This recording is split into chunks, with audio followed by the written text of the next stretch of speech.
welcome, Sister Lois. You can begin.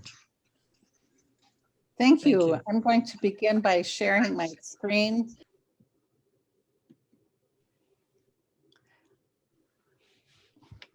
And thank you to Susan for hosting us. I'm Sister Lois Preble, and I met you, many of you, a few years ago when we did a workshop at your place. Actually, it was at the hospital. Some of you will remember that. I did it with Sister Anita Baird. It's so good to be back with you and to have here our anti-racism committee. I know many of you have done much with racism and continue to do it. And we are, I know Allison says we're on a continuum. Some of them are just starting out. Some of us are just at the beginning, and some of us have worked some years on it, but we all have work to do. And we realize that more and more, especially in recent months, we have become very attuned to what's happening in this world. So we welcome you, and we're so glad to be with you. And I'd like you to know that we're dedicating this presentation to two of our sisters who were founding members of our anti-racism committee, Sister Dorothy Kinsella and Sister Juanita Hugic. Some of you may know one or the other of them. They passed away, and we remember them at each workshop. Presenting today are Keisha Cameron. Keisha works at Joliet Catholic Academy.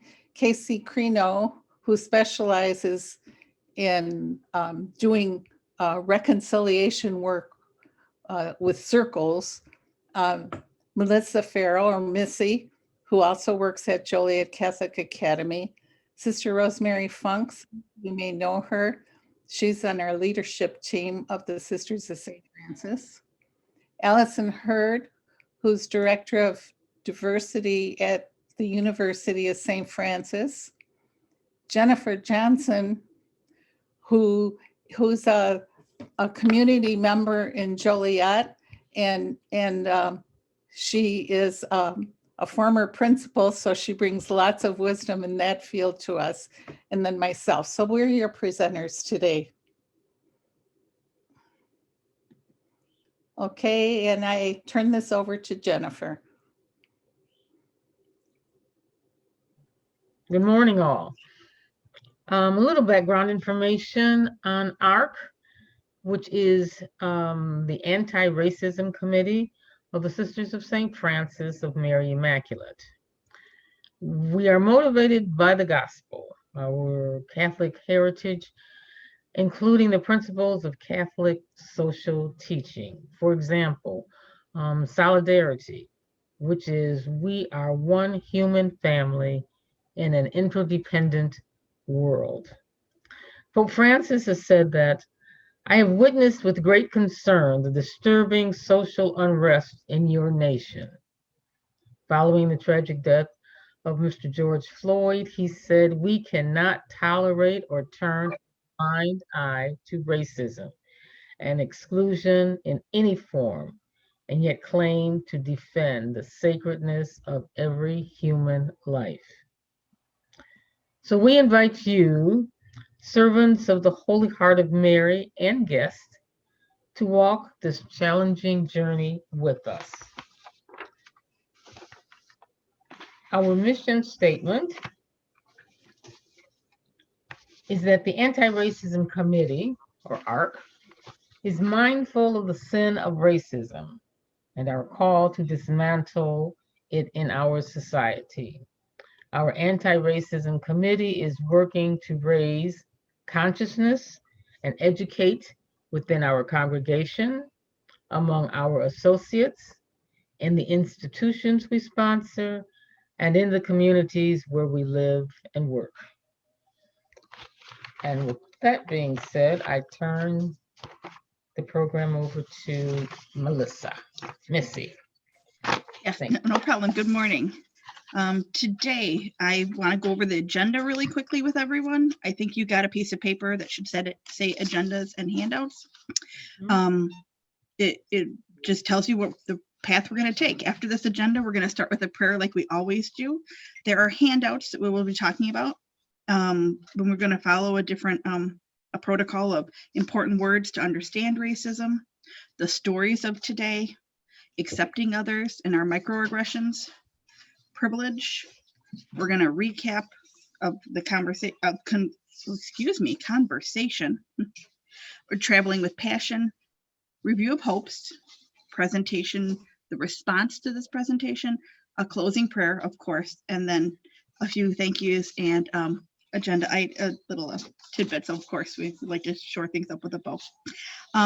But let's start with our prayer. I think sister, oh, the pictures. I forgot. They told me about this. I love this. Okay. Over here, we have the grandniece of Sister Lois and her friend on kindergarten, I'm pretty sure was the day. But either way, you can tell the lovely little ladies. It was their first day of school. And in my opinion, typical form, children are just very open to new people. That, new people really are just a new opportunity for growth and for love and for friendship. And these children aren't judging appearances whatsoever. They're just getting ready to hold hands and go forth to school. So it's really lovely. And then the picture, the black and white in pink, I love this one, picture of the two hearts was done, I think, by Sister Albert, or do I have it wrong? Was it Sister Albert Marie's nieces or yours, Sister Lois? Sister Albert Marie's. Okay, Sister Albert Marie's niece drew this in high school. And I love it because basically it's showing us we really are made up of absolutely all the same parts. Our hearts beat exactly the same way. There should be no difference. There should be no separation for the way we love and whom we are. So I thought those are pretty pictures. So if everybody can join me this morning in our opening prayer in the name of the Father and the Son and the Holy Spirit. Amen. Amen. Oh God, we ask your blessing in these times of racial unrest. Help us as we commit to do the work of eradicating racism from our lives and the lives of all our brothers and sisters. Give us kindness, energy, insight, and your wisdom. Amen. In the name of the Father, Son, Holy Spirit. Amen. Okay, so as we begin, because we're going to get going now, I just want to talk about the handouts really quickly. The ones that are going to be very useful today and that we're going to be working with are the important words to understand racism. That's going to be a little piece of paper we have here. We're going to be definitely looking at that just to kind of just understand our definitions. We have the stories of today, which I think we're going to be working with. I see there's lots of room for writing.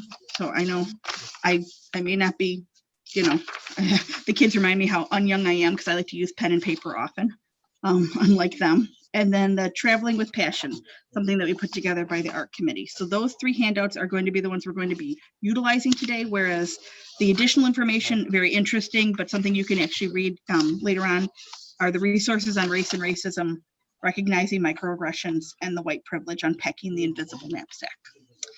So I hope everybody has their papers that they can go along with us today, and we look forward to getting started. And now I'm sorry, I think I pass everything on to Sister Albert Marie. No, Casey. Oh, to Casey, you're right. I'm sorry. I didn't see Sister Albert Marie. So Casey, not a problem. Yeah. Well, good morning. Good morning. I just, again, introduce myself. I'm a secular Franciscan, and I work with ARC, or the Anti-Racism Committee. And I'm also part of a nonprofit called One Collective that brings people together to help the oppressed and the vulnerable in our community so that no one is invisible and everyone has access to food, freedom, and forgiveness. And as we look at racism, if you have not had the opportunity to look at these important words in this handout, I would encourage you to open those up when you have an opportunity to look at these words. This really forms a basis of where we're going today. As it was said earlier, our journey into anti-racism is truly a journey, and it's an awakening. We start out with a definition of a person of color. A person of color is one who is not white or of European or Northern European ancestry. Hispanic people and Native people are considered persons of color. Also, people who are Hispanic or Latinx are identified as white or Black at times and are considered persons of color as well. Not too long ago, I heard a person refer to persons of color as colored people. And that term, colored people, is an old term, and it carries with it racist overtones. And so we don't use that term. But persons of color, what it does is it really respects the dignity and the uniqueness of each individual. Another term that goes along with that is people of global majority. People of color are people of global majority, very different from the people who are considered white. And again, white people are defined as people of Northern European ancestry. Another term that's really important for us to understand is the term racial prejudice. Racial prejudice is the negative attitude towards a person or group, usually based on stereotypes and without knowledge of a group's history or experience. Racial prejudice can manifest itself in very simple ways, as making fun of food or accents of people of different cultures, telling jokes about people of another culture, or using offensive names for people of another culture. Along with racial prejudice, we have a term that's called implicit bias. And implicit bias is when we have attitudes towards people or associate stereotypes with them without conscious knowledge. And in the chat at the beginning, many of you all put down that you want to become more aware of where you may be holding racist attitudes, or that you want to become more conscious of those things that you don't know about yourself. And that's that implicit bias. And as we become anti-racist, we learn to identify those things and to move beyond them. Now, definitions of racism. Racism comes in many forms. It can be individual, where people hold attitudes or actions reflecting a superior attitude towards people of another race. For example, assuming a person of color is not educated or is not skilled enough to hold a position or to do a certain job. We have cultural racism, which attributes value or normalcy to a person of your race while devaluing or stereotyping people of other races. For example, that would be like ridiculing the religious practices of Muslims, okay? Or looking at a different group and saying that group is not, they're not like us, and so they're not normal. That's one of the problems with people that are white. We seem to have this attitude that everyone who is not white is different and not at the same level as a white person is, and that is racism. We have institutional racism, which is race prejudice plus the misuse of power by systems and institutions. Institutional racism, or something that we call that also systemic racism. Is basically, it names the process of white supremacy, and it deals with many different indicators that we can see in our community, in our society, including wealth, the criminal justice system, employment, housing, healthcare, politics, and education. And systemic racism or institutional racism is something that we need to become more and more aware of. And this is where we need to really work hard to deal with this as anti-racists. An author and professor, Ibram Kendi, who wrote the book, How to Be an Anti-Racist, said there's no neutrality when it comes to racism. Those who say I'm not racist or neither am I aggressively against racism is not real. There is no neutrality. One either allows racial inequalities to persevere as a racist or confronts racial inequalities as an anti-racist. Again, I appreciate your chat responses.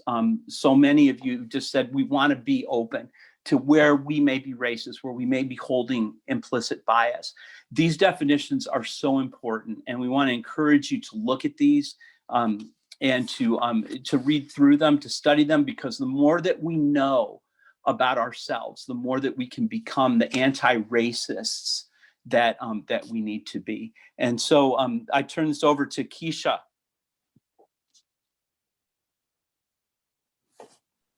All right, thank you, Casey.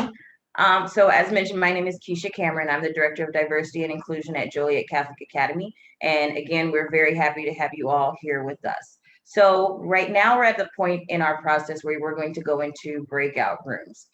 Susan, did we establish how many breakout rooms we're going to have today? We're going to have 4. 4 breakout rooms. Okay.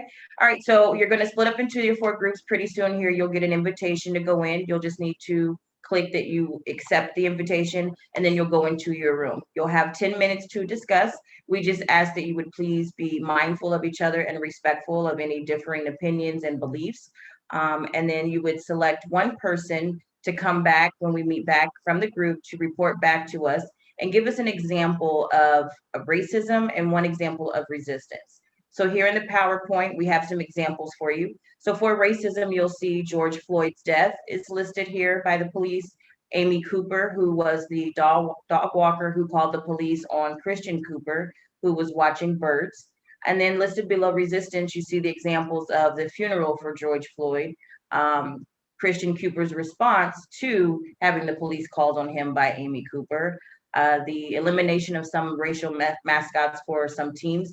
That's also an interesting topic right now with the Super Bowl coming up. So if you could go ahead and go into your breakout rooms, you'll have 10 minutes to discuss. Please, everyone share. And also, please, please, please remember your breakout room number. And as I said, please have one group member come back and give us one example from the group of racism and then the resistance.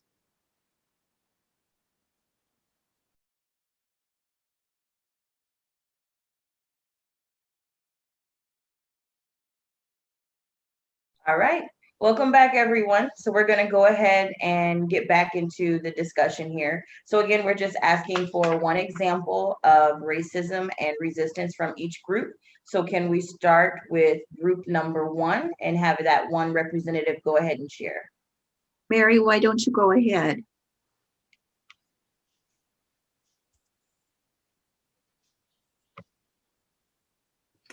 Maybe she can't hear. She brought up one which was dear to several of us, school system, and how property values, you know, the inequity of the ability to have equal education because of how our laws are on housing, on property tax. Okay. And we said, and some of us said, we know that, we've heard it, we know it, we hate it, we don't do anything about it. And that we have to really get loud and active, and that seems scary and uncomfortable. Wow, thank you for sharing that. I love the active part of that. I really like that. Thank you. All right, group number 2. Breakout room 2.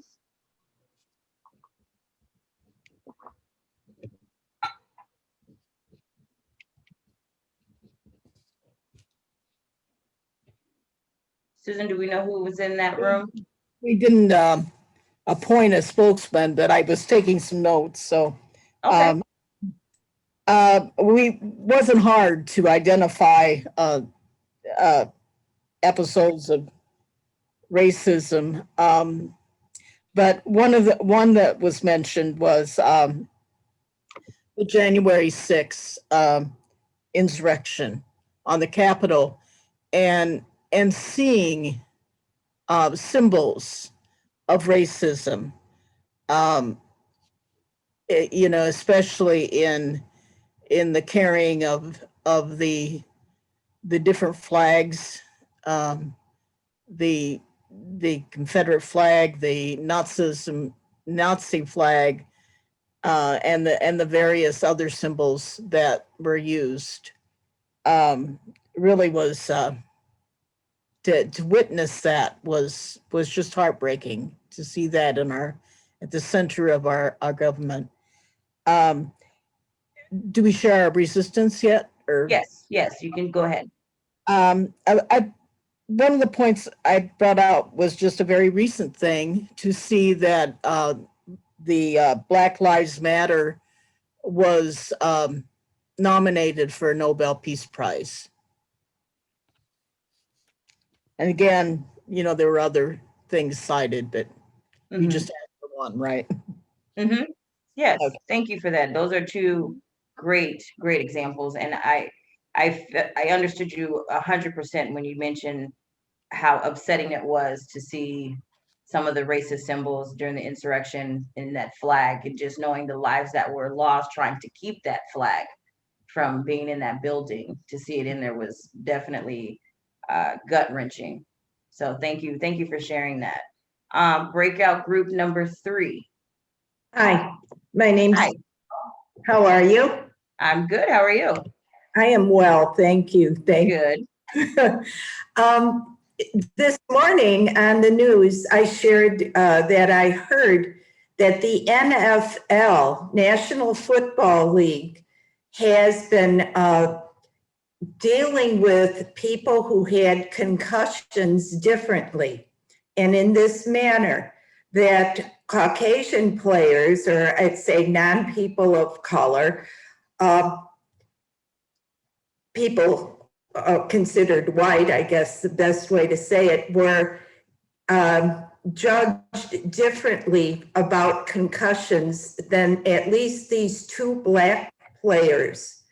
And the difference was the standard that was used. For the white player, it was a higher cognitive, they gave them credit for higher cognitive functioning because they were white for their baseline. Because they were Black, they used a lower norm and told the doctors to use a lower norm on the Black players. I was like, I can't believe this. They tell the neuroscientists to use, they said you don't have to use this. But then when they denied the claim, they said, well, you didn't use the norm. So it's ABC Sports News that has broken this, and you might hear about it more today. But that was very, very shocking to me. That it brought back to mind the Tuskegee, Alabama, the Tuskegee experiments, things like that. And I'm still sort of speechless about it. Another participant spoke of the unconsciousness of prejudice. How we don't know how much we are because our consciousness has not been raised. And as far as resistance, we thought that having introduced into these conflicts the iPhone and the ability to show what was going on is certainly and can be a positive. Of course, not everything is ever shown, but at least it takes it away from a he said thing, or a he said, she said thing, when you have some kind of proof. So that was what we had discussed. Awesome. Also great. You guys are doing great with these group discussions. And thank you, Allison, for posting in the chat information about both of those examples that we're just giving. So, and as we go forward throughout the workshop, feel free, if you have a question or a comment, go ahead and put it in the chat. And then we'll definitely try to address it either throughout the workshop or towards the end. Last but definitely not least, breakout room number 4. Who wants to share?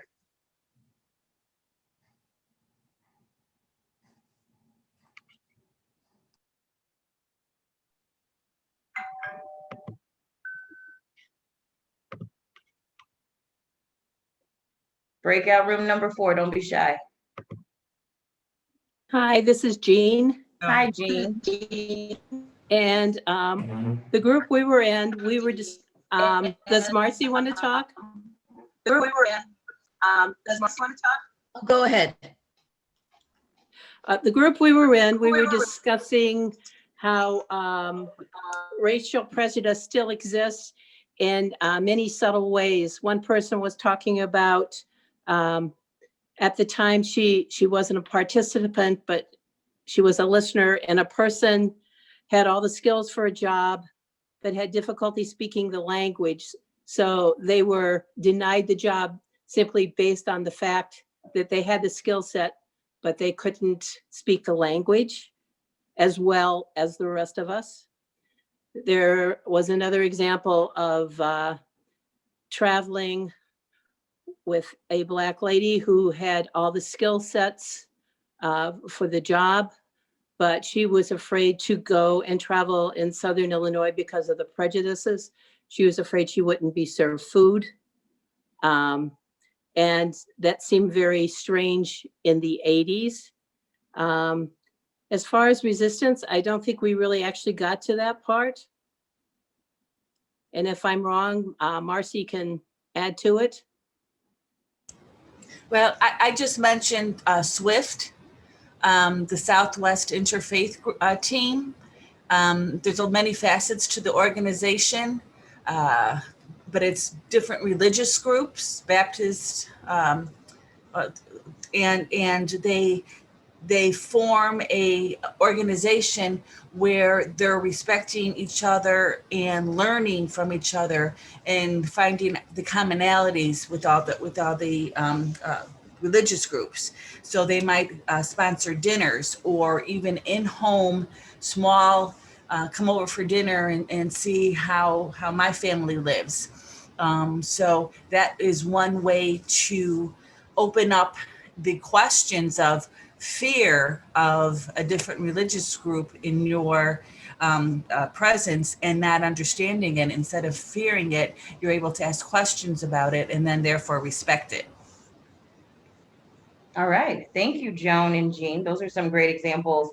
And I love that. I think when we can come from a place of understanding as a whole, we can move forward and do some great things. And when we're not trying to understand each other, that's where some of that fear can show itself. So again, I want to thank you all for your participation and giving us some great examples and great job.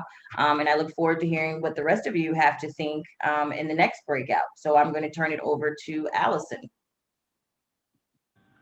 Perfect. Thank you. And I love what everybody's saying. And I'm over here kind of writing some things down and trying to throw things in the chat. And so I appreciate all of those reports. So at this point, we want to talk a little bit about accepting others. And I guess what I'm going to ask before we put up the definition, just by either a show of hand or an emoji, you can throw an emoji up or just sort of wave, if you have heard of the word microaggressions before.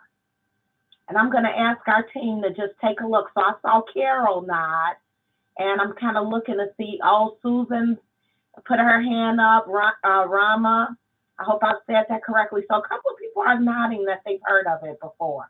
Armeline, she's good. She put her emoji up there. So probably maybe about 30% of people have heard of the term microaggressions. And I guess one of the ways that I think about it is by probably using some of the things that both Jean and Carol said. And they talked about these subtleties, right? These subtle ways. It can best be described as this air that you feel, or this sort of thought that you have, but you just can't quite put your fingertips on it. Carol talked about it in terms of times when we maybe know something is underfoot, but we really don't have the proof in front of us to describe it in that way. And Dr. Gerald Wing Sue is the person who originally coined the term microaggressions. And if we can put up the definition here, microaggressions is best described as, and specifically racial microaggressions, brief and commonplace daily verbal, behavioral, or environmental indignities, whether intentional or unintentional, that communicate hostile, derogatory, or negative racial slight and insults toward people of color. And I think it was Jean who talked about the example of someone being maybe denied equal opportunity or access to a position because of probably this little slight or subtlety about their language capacity or language efficiency. And that is one way to think about microaggressions. So I'm going to give you a couple of examples. There was one of the handouts specifically referred to this terminology and gave some examples, but one of the things that we can probably put out and share today, one example might be if someone says something like, Courtney, I never see you as a Black girl. Well, the theme might be not wanting to acknowledge race. And so the message there is denying a person as a racial cultural being. And we have probably all either said it or have heard someone say something like, hey, I don't see you as Black or white. I just see you as a person. You could be purple. You could be green for all I care. And if we think about somebody that's green that we will recognize, it would probably be around the holidays, and it might be the Grinch, right? But we all know that we're living in these times of COVID. And if we saw someone that was really green during these days and times, we might think, oh my gosh, they might not be well. They might need to get to the hospital. And so the reality is that we do see, sometimes we see gender, we see race. What we may want to say is that we don't see it as a way to deny a person equal opportunity and access. The second example that we have here is maybe a white person who wants to ride the next elevator when a person of color is on it. So the thing might be presuming a person of color is dangerous. And so the message could subtly be, you are a criminal, or you are going to steal, you're poor, you don't belong, or you are dangerous. And the thing that if we can't stress anything more, it is to say that a lot of times when we look at the intent and the impact, there's a difference. So certainly a person's intent might not be to make a person feel like they're dangerous, might not be to make a person feel like they're not wanted, but the impact nonetheless is harmful to the person who experiences it. And even though today our goal is to just specifically talk about racial microaggressions, we also recognize that there are different forms. There are gender microaggressions. There are ones related to religion. But for the purpose of what we're doing today, we are specifically speaking about racial microaggressions. So with that, we want to do some work in another breakout room. And I'm going to explain a few quick directions, very similar to what Keisha explained. And that is, we want everyone to talk about this question. And that is, have you either experienced or projected onto someone else or witnessed a racial microaggression? And if so, describe it briefly in your group. And although you might have maybe plenty of things you can talk about, we really want you to come back to the larger group. We only want you to come back with one example. But if you have others, we want to encourage you to add those to the chat. And so again, have you experienced or witnessed a racial microaggression, and to describe it briefly. And I think one of the things that Rama said when she spoke is, sometimes we experience a lot of things, right? And when we're in the moment, sometimes we hear something or we see something happening and we don't know exactly what's happening, and we might feel bad later for not doing anything.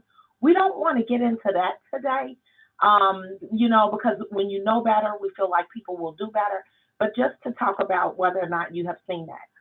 So we'll have 10 minutes together, and then we maybe 1 or 2 minutes for each person to share in that group. And then once we come back to our larger group, everyone will have a minute or less just to talk about one example. And then remember your breakout room, okay? Because Susan might switch it up on us. She's pretty fancy there. Her Zoom skills are awesome, so I think she might switch it up on us. So if you remember your breakout room number, and then if we can have one person to just be courageous enough to report back to us when we are done. And so with that, we are going to have Susan start her fancy work for the Zoom breakout room.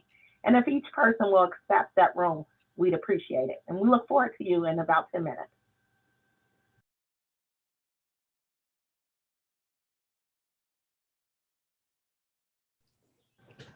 Okay, great. Thank you everyone for participating in the breakout room.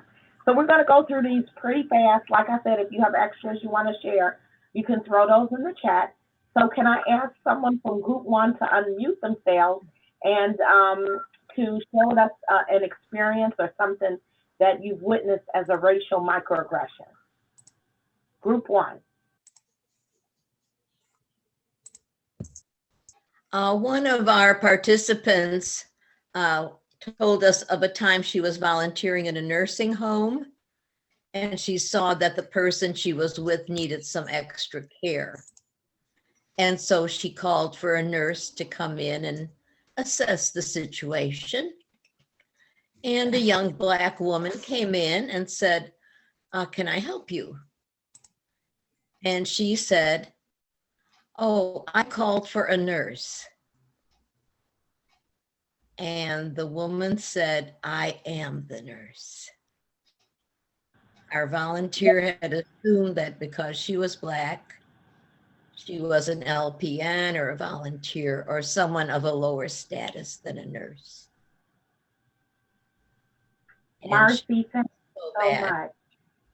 Thank you, thank you, thank you. And I don't know if you noticed on video, people kind of leaning in and resonating with that comment when you made it, but absolutely, that would certainly be an example of a racial microaggression.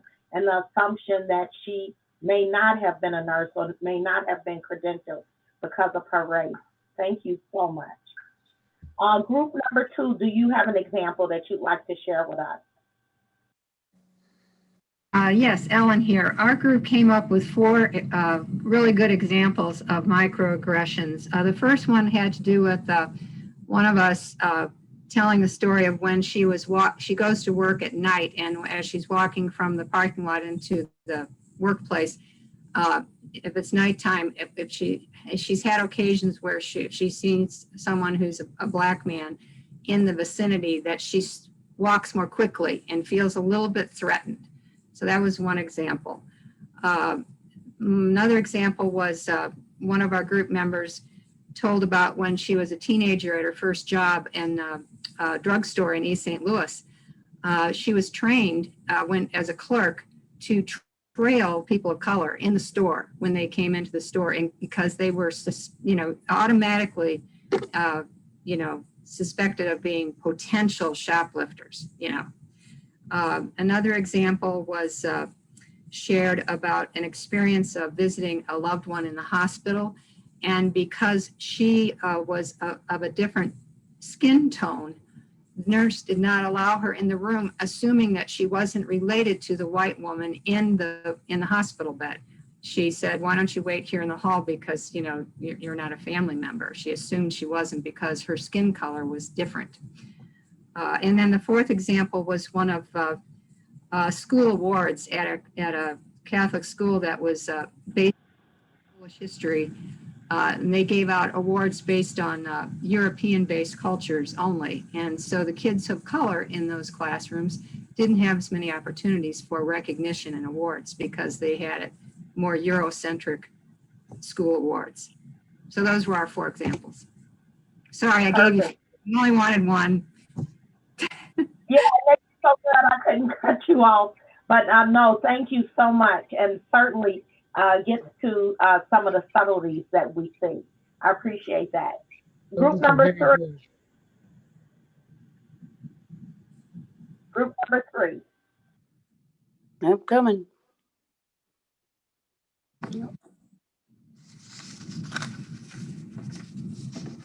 I'm trying. Let's see. Oh, you're good. We can hear you. Okay. We had different examples of some that were very subtle thoughts that came across people, like, oh, this could be dangerous, to very concrete examples of racial experiences where a person referred to the person as you white woman. And also when somebody pulled up in a car and spit at the car. So there's different experiences of racial aggressions. Some are very subtle. We don't even know that we're thinking in racial ways. Different terms. We didn't, someone used a term and didn't realize that it was a racial experience, a racial term. And so the different examples of those that are more aggressive and those that are more subtle. Thank you so much, Mary Beth, and for reminding us that things like the spitting actually has a history, right? A very deep-seated traumatic history for many communities. So thank you. Those were wonderful examples. And then last but not least, group number 4, if someone can unmute yourself and share your example with us. So we had several, but a couple, I'll just do 2. One is you're a credit to your race. You know, that's like thinking you're complimenting. And in the workplace, oh, you're so emoting, you're so loud in a meeting. Yes, absolutely. Thank you. And we do see an example with the one you mentioned, Rama, of how even some, they're called model minority. So they come off as a compliment, but really do have a negative connotation in them. So we appreciate that. And with that, then we will move on a little bit to our, let's see. Sister Rosemary. Yes, Sister Rosemary. Okay. Now we're going to talk about white privilege. And those of us who are something we ask for, it's not something we order. It just comes. It doesn't make us bad. It doesn't make us better. It's just a fact. White privilege is different than white supremacy. So as we look at this video about the grocery store, I want to note one thing. I know most of us do not use checks anymore in our purchases at the grocery store. But listening beyond that, listen very carefully to this example of white privilege, because she has a lot to say. So let us pay close attention.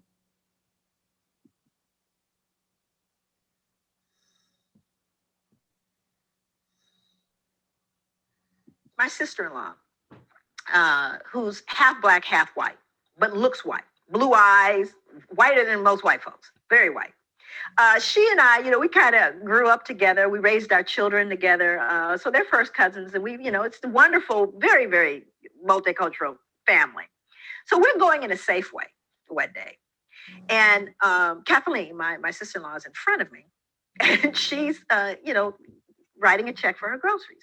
Now, my daughter, who at the time was 10 years old, was standing with me, and I was directly behind her, getting ready to get my groceries. So Kathleen comes up, and the checker, who's a strawberry blonde, freckled, very delightful, warm, the checker, this young woman, is talking to Kathleen. Hey, how you doing? This is a nice day today. They're just chatting up. And says, yeah. So Kathy writes her check, and she steps off to the side with her groceries because she's waiting for me. Of course, again, Kathleen looks white, right? So I come up. No conversation. She looks up at me. Absolutely no, just little chatter. And I write my check. My daughter, however, is 10, notices immediately the difference in how she responds to me. So I write my check, and she goes, I'm going to need 2 pieces of ID. At which point my daughter looks at me, and she gets very, very embarrassed, and tears are kind of coming up in her eye, like, Mommy, you're not gonna let her do this. Why is she doing this to us, right? So I'm trying to figure out what I should do, because behind me are 2 elderly white women, right? And I'm thinking, okay, so then I become the angry black woman, right? And they're gonna be, and I'm just trying to second guess all the drama. So then I just give her the 2 pieces of ID. I said, some things you got to choose your battles, right? And then it gets worse. She pulls out the bad check book, right? So this is the book that shows the people who've written bad checks. So she starts searching for my license in the bad checks, at which point it's just out of control now. Just as I'm standing there trying to decide what to do, and it's really deeply humiliating. Now my daughter is in full-blown emotionally upset, who's 10. My sister-in-law walks back over and she steps in and she says, "Excuse me, why are you doing this?" And the checker goes, "Well, what do you mean?" She goes, "Why are you taking her through all of these changes? Why are you doing that?" She goes, "Well, this is our policy." She goes, "No, it's not your policy because you didn't do that with me." "Oh, well, I know you've been." She goes, No, she's been here for years. I've only lived here for 3 months. And so at this point, the two white elderly ladies go, "Oh, I can't believe what this checker has done with this woman. And it's totally unacceptable." At which point the manager walks over. So the manager walks over and says, "Is there a problem here?" And then my sister-in-law again responds. She goes, "Yes, there is a problem here. Here is what happened." So you see, she used her white privilege. And even though Kathleen is half Black and half white, she recognizes what that means. And she made the statement. She pointed out the injustice. And she, as a result of that one act, influenced everyone in that space. But what would have happened? I can't know for certain had the Black woman said, "This is unfair. Why are you doing this to me?" Would it have had the same impact? But Kathleen knew that she walked through the world differently than I did. And she used her white privilege to educate and make right a situation that was wrong. That's what you can do every single day.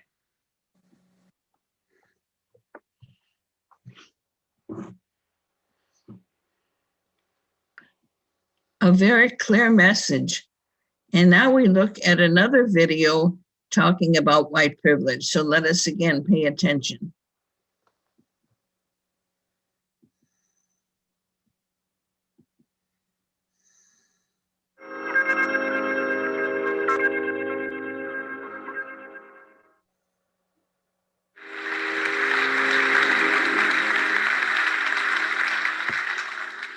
I was a college sophomore the first time I heard about privilege, and it didn't go so well. I was humiliated.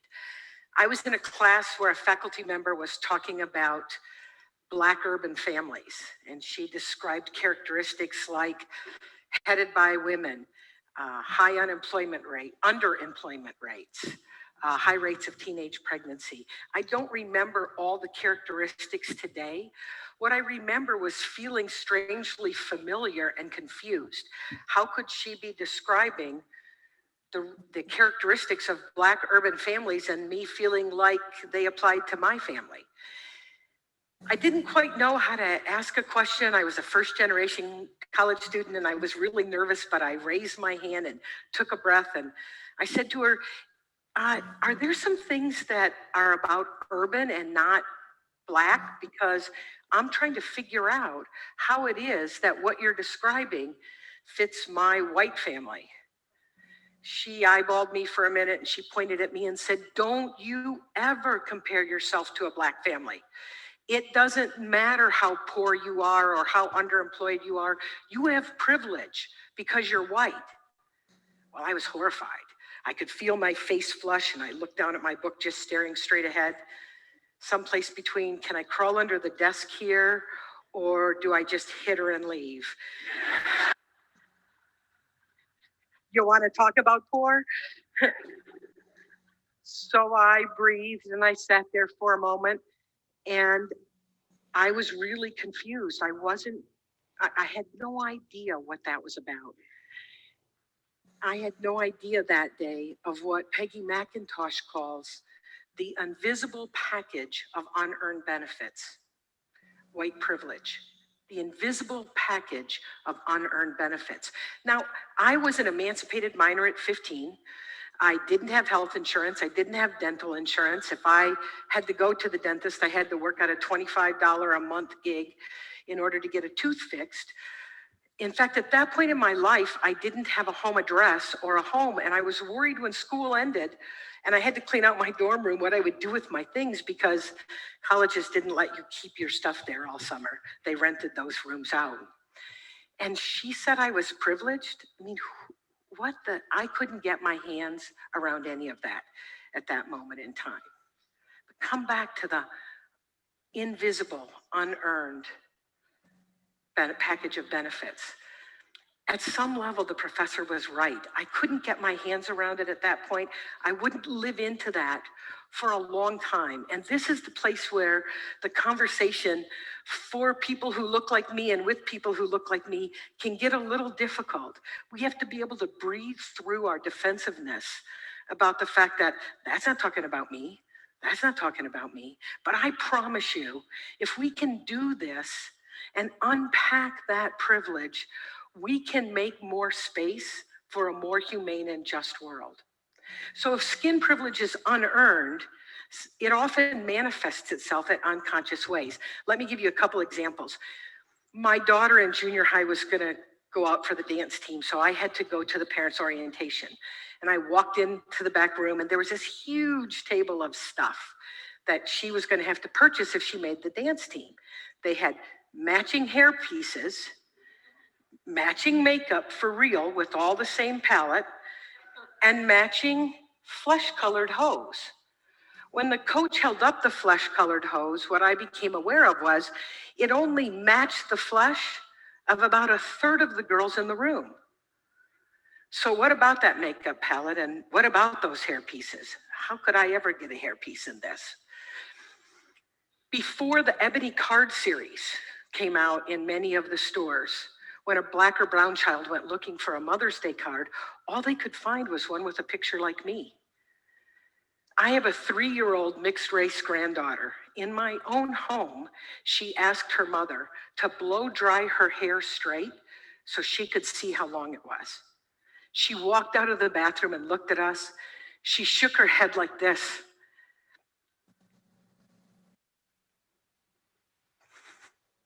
And said, "Look, Nana, I look like a princess." What messages had she absorbed as a 3-year-old that convinced her if her hair was long and blowing in the wind, it was princess hair, but her beautiful, curly, natural hair didn't count as princess hair, right? You can look at the data for yourselves that's all around us about how those unconscious messages feed into media, feed into the targeting of people of color. And so why is this conversation important? Why is it important to me? At the end of the day, this is a conversation about humanity. This is a conversation about love.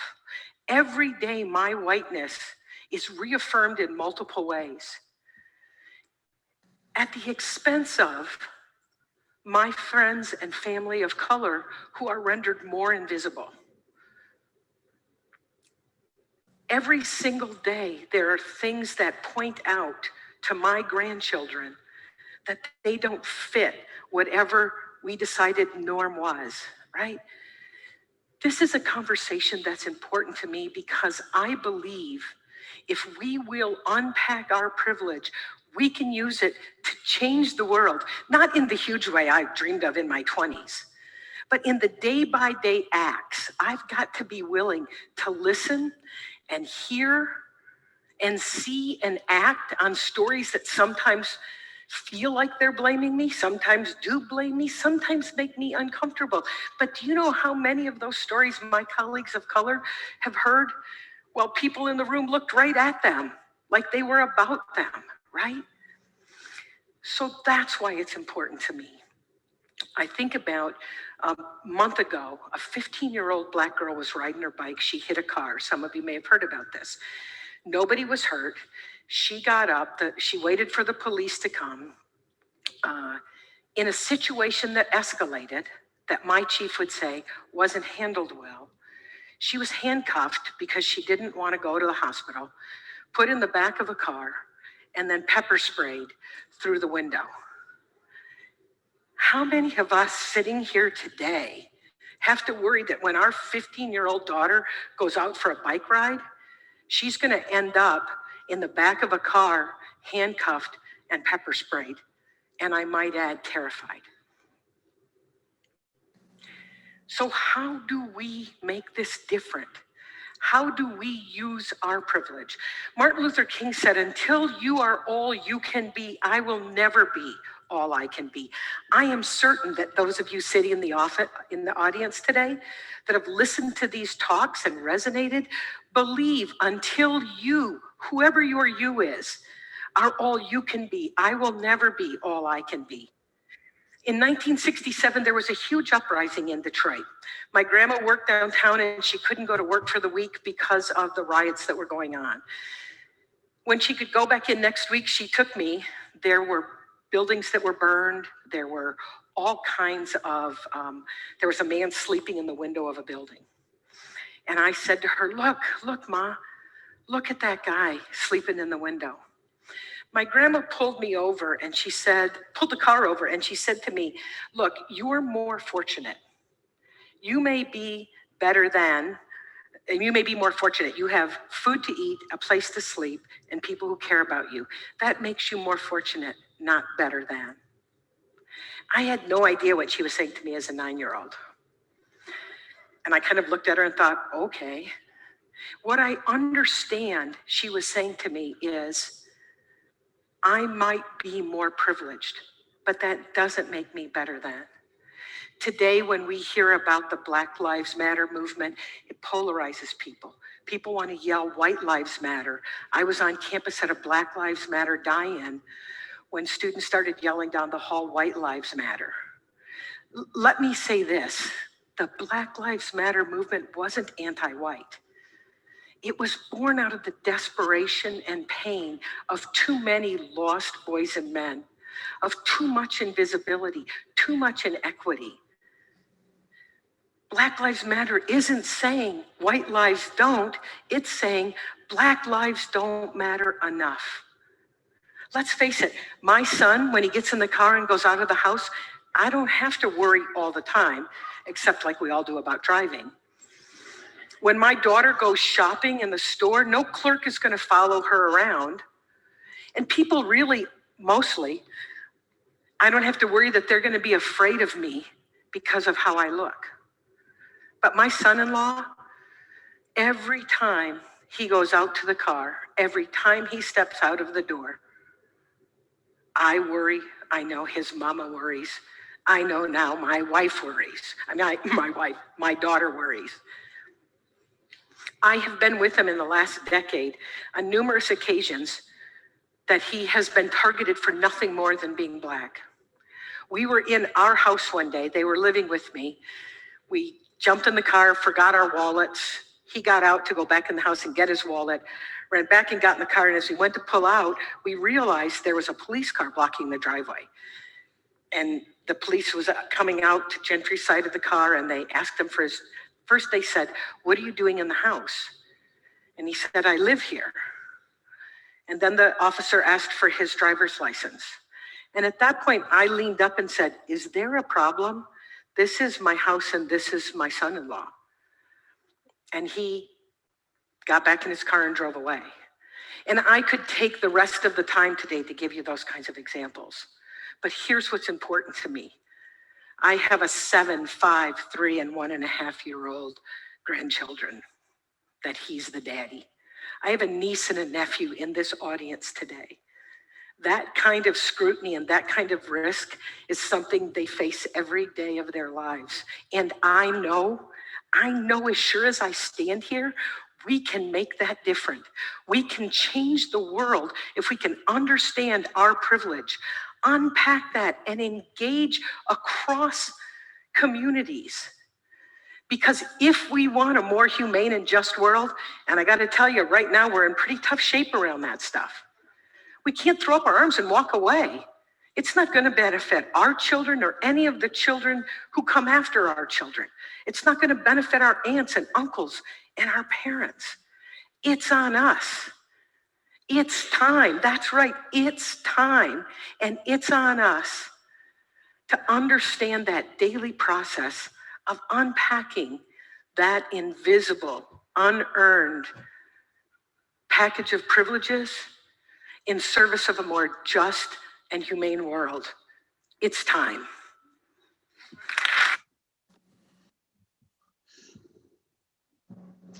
And it is time for us to do something. So, first of all, I would like you to read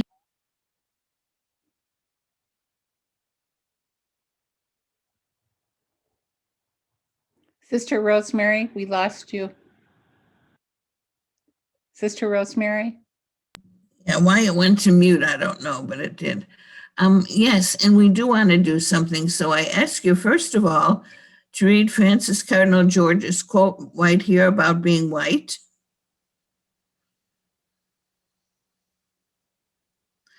I ask you when this session is over to please read Peggy McIntosh's article, Unpacking the Silent Knapsack, which is more about white privilege.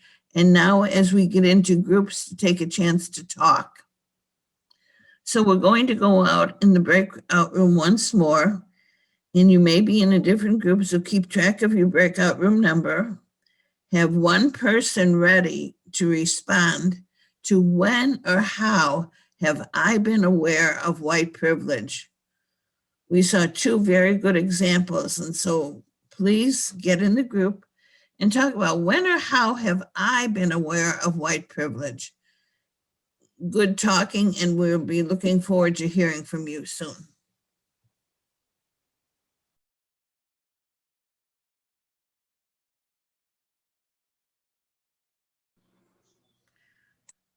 So thank you for sharing your story, sharing your examples. And we are going to ask one of you from each room to report. I'm going to start in reverse order. So group 4, would one person please share how or when you have been aware of white privilege? Group 4.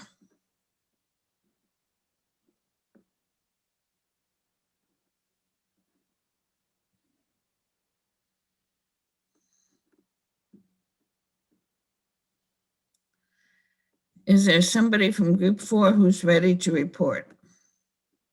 I nominate Joan. Well, hopefully that's something you talked about before.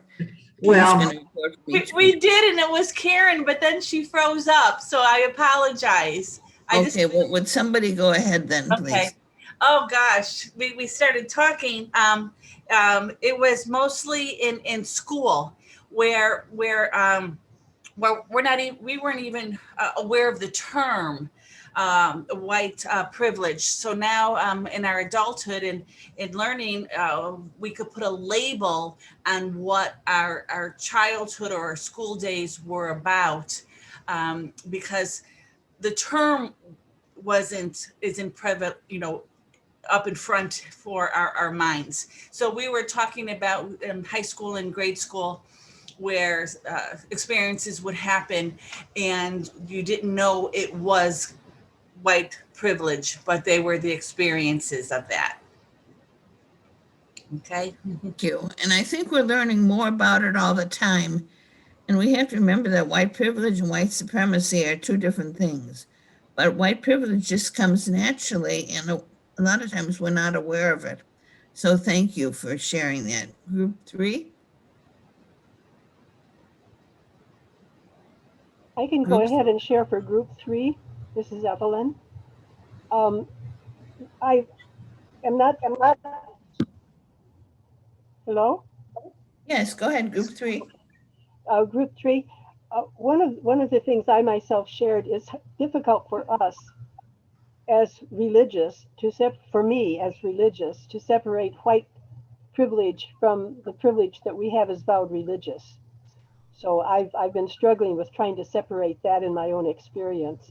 But Sister June herself spoke of her experience in the nursing home, where initially there was one single Black person that was a resident. And in wondering why that was, and in investigating further, the comment was made, well, they take care of their own. So that was the privilege of the white even receiving nursing home care.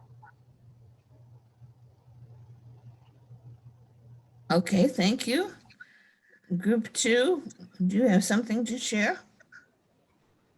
Hi, this is Jean, and in our group, we were on the topic of mostly in situations where you were eating out.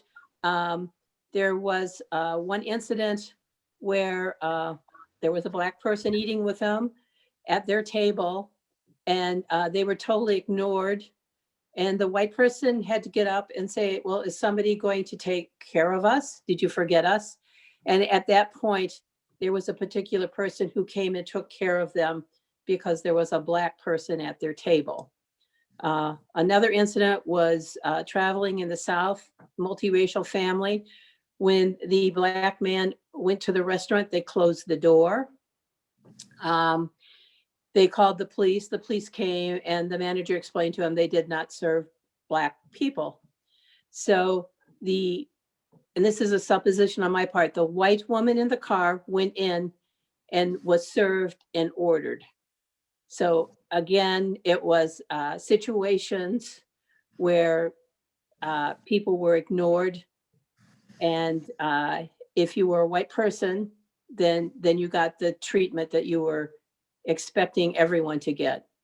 And we were talking about how we want to learn about unpacking to change so that we can make a change in the world now. Wonderful point, because those things are still happening. And if there's a little bit, anything that we can do to make it better, I think that's what we all want. So keep up the good work. Okay. Group 1, anybody to report?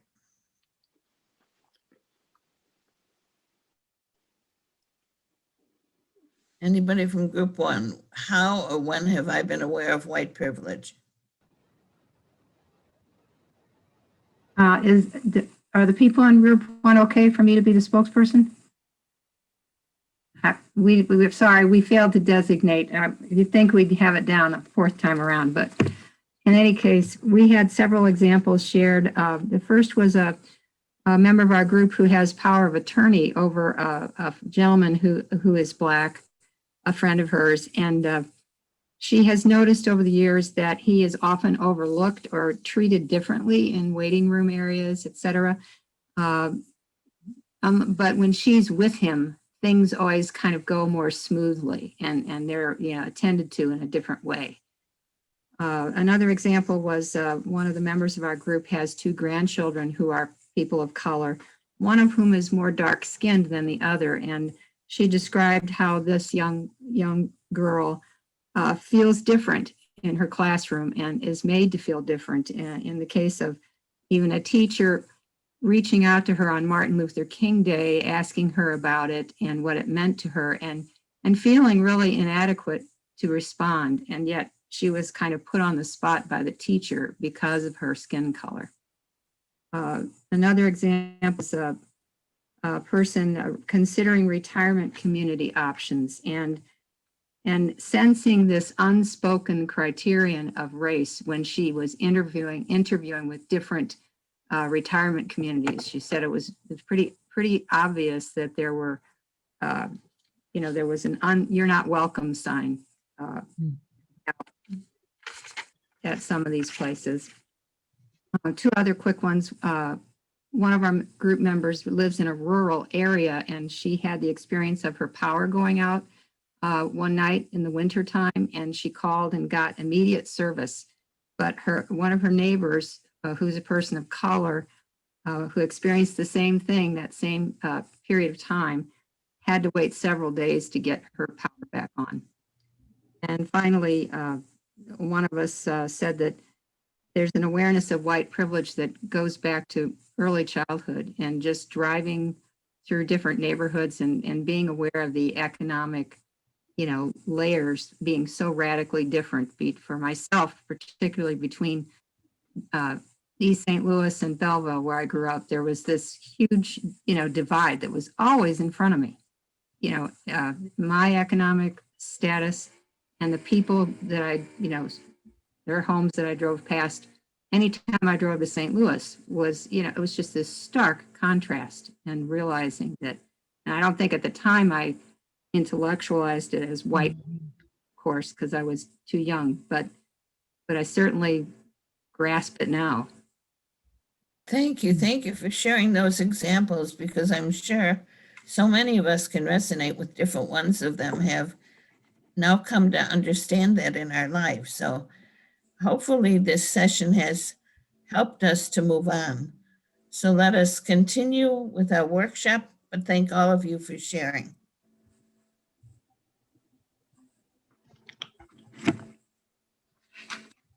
I And now think, it's for Jennifer. yes, Jennifer is up now. Well, we have given you a lot of information. I hope that you feel as I do that was very good information.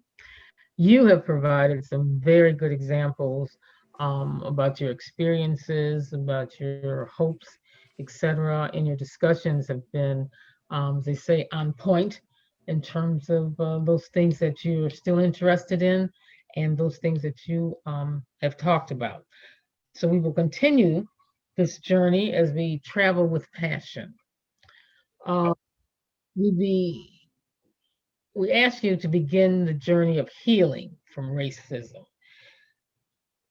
Notice again, I said the journey of healing from racism. Walk with us by actively working on one or two of the following examples, and I know you all have a handout. You're not expected to do all of them, but please be sure to go through the list. I'll kind of read through some of them. Make a commitment to anti-racism, a conscious, intentional effort to eliminate racism in all of its forms. Commit to helping your organization take a stance on anti-racist institution. Be conscious and eliminate racial microaggressions. I know a term that's new to many of you, but you have that background now that you can, as they say, spot it in an instant and never be the enabler. Inspire individuals or groups to curb microaggressions, their racist speech, and their actions. Learn all one can about racism. That's the books, the movies, and again, you were provided with a wonderful resource, listing of resources. And I got to throw this in. It's Black History Month, prime opportunity to, watch TV programs, documentaries, at the bookstore, pick up a book, the library, examples that you can do on your own. And they're out there for you. You don't have to hunt it down because again, it's Black History Month and we do have a few things out there. So, but learn all you can about racism. Value the qualities of people whose cultures are different than your own. Develop awareness of how white privilege impacts our lives. I think that's just powerful. You don't even know what you're saying sometimes in terms of how it affects other people. Your being white is a privilege. It's the privilege that you hold over others. I'll put it like that. Maybe I should say, it's the privilege that you believe you have over other individuals. Become aware that racism hurts everyone, not just those oppressed. If you are white, be conscious of not having a superior attitude toward people of color. Establish a good relationship with people who serve you, particularly people of color. Be aware of using current and correct terms. At the onset of the workshop, we talked about using people of color and not colored people. So here are the preferred terms. You can read over those: Oriental, Hispanic, not Oriental, I mean Hispanic, Latinx, Asian, etc. Be conscious of anti-racism and hiring practices. Teach others about racism. Speak directly and honestly when one observes racism in institutions, anywhere. Have anti-racism dialogue with organizations and support them in their efforts to be anti-racist, such as we are. And utilize social media. And then there may be others you may have. But at this time, again, we ask you to take the journey, travel with us. Thank you. And So at this Allison, are you up? So at this point, I want to reflect back on some of the hopes for today. And I just want to highlight a few things that were in the chat box the discussion was so rich and so awesome. And I lead in by using the words of Rama when she said, you know, sometimes we just need to absorb and just kind of be loud about it to say that we need to change, we need to do something about it. And so as I look back in the chat, I hope that we have satisfied some of those hopes today, whether or not it's a better understanding of racism or people knowing what is it within myself that I can change to better understand maybe my actions so that I can be part of the solution and not the problem. And so that we hope that you have been able to recognize some of the signs of racism or to be aware of yourself and maybe some of your own implicit bias, to be more conscious of microaggressions and the ways that words and actions and little subtleties can impact people. But I also want to, even reflecting on some of you who in the breakout sessions talked about this concept of white privilege, of not recognizing when doors were open to you, right? You didn't know it was called white privilege, but also seeing how doors have been shut or opportunities cut off from other people. And so with that, I want to end on one of the sort of questions or thoughts that was in the chat about why people of color might just refer to some people and not specifically white people. And so the thought that white people have no color. And so even as Casey mentioned that definition, I just quickly want to explain this, and then I'm going to add some additional information in the chat. The term, when it was originally colored, was used as a way to deny access and privileges to certain groups of people. And we can see that before Brown versus Board of Education, there was a section, whether or not it was on a bus or water fountains, it was a way to differentiate who could vote, who could not vote. And so colored was used as a term by white society to say that some people did not have the innate rules and privileges that other people enjoyed. And for some of you, you may remember historically, it was called a one-drop rule, which is no longer used. And the one-drop rule was a social and legal concept that was used as a racial classification. And the principle said that any person that has even one drop of Black blood or it is considered a colored person, and is considered Negro in historical terms, and it was used as a form of segregation. And so when we now look and see how that term, people of color, has evolved, it has been as a result of that. Someone even mentioned maybe having two grandchildren and one being lighter complected than another child. That goes back to this historical colored rule.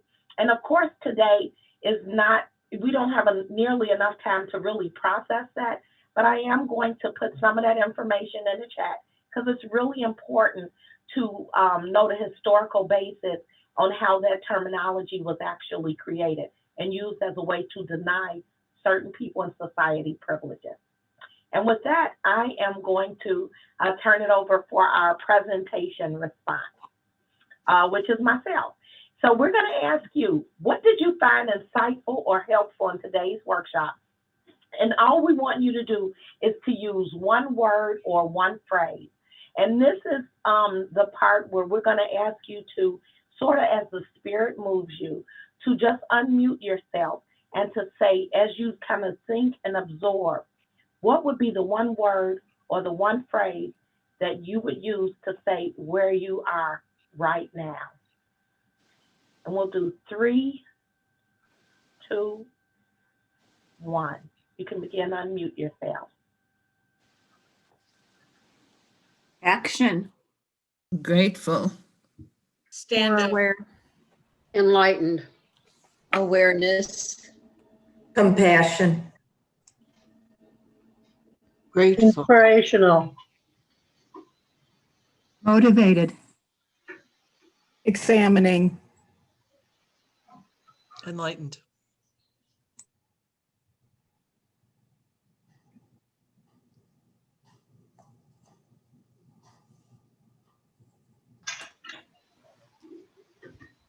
Thank you. Thank you to everyone who contributed. I tried to capture some of them in the chat.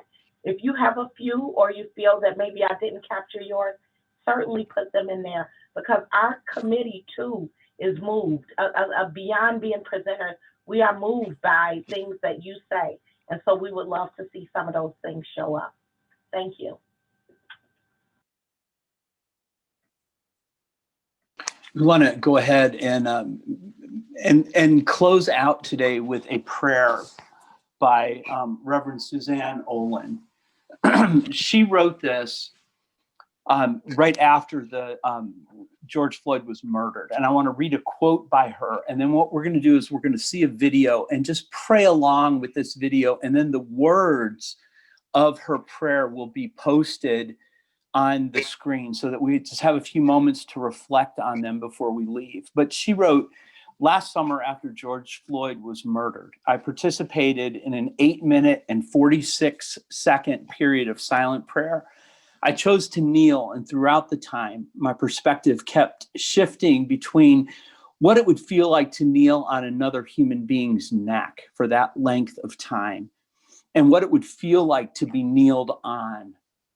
Either way, it was an unconscionable length of time.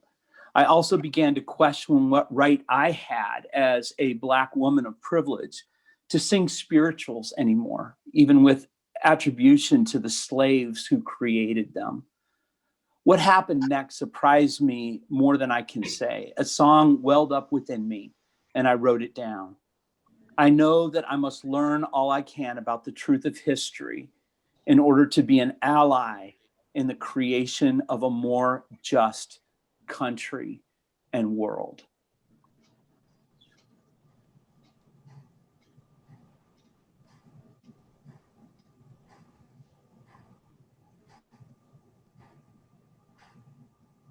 How are we to pray since our knees have become weapons?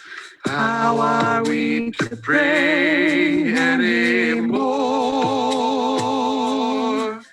Oh, how are we to pray since our knees have become weapons? Lead us on, show us how to live in love.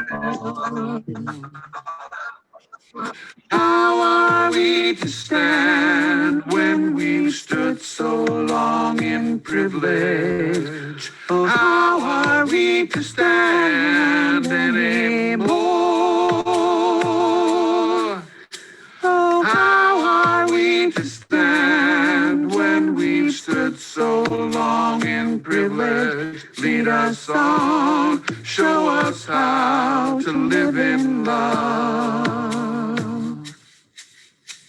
I take now to my knees that I may lift you on my shoulders, to learn the truth of history from your view.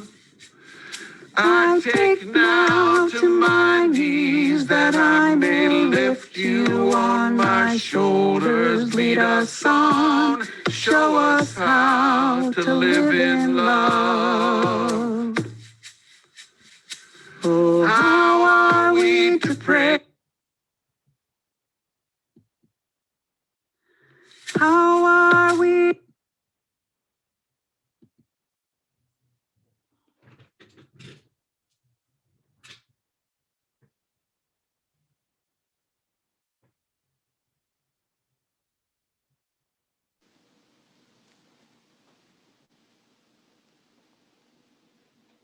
Lead us on, Lord, and show us how to love and how to live in love.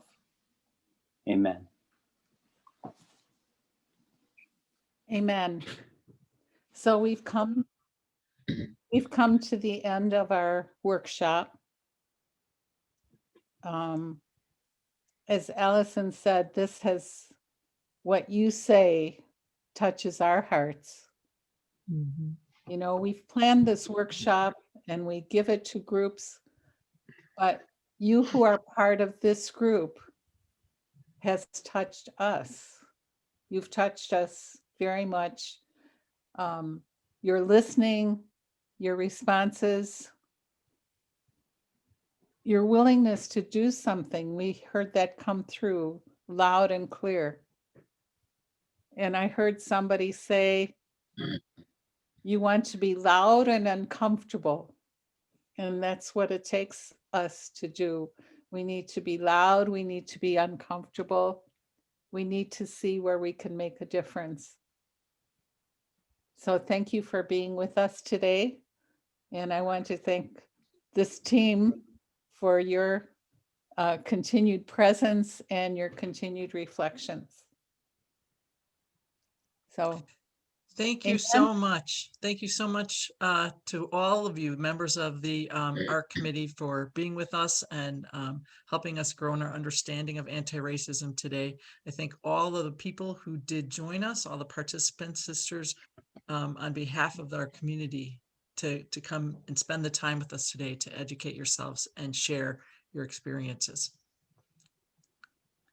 Thank you so much.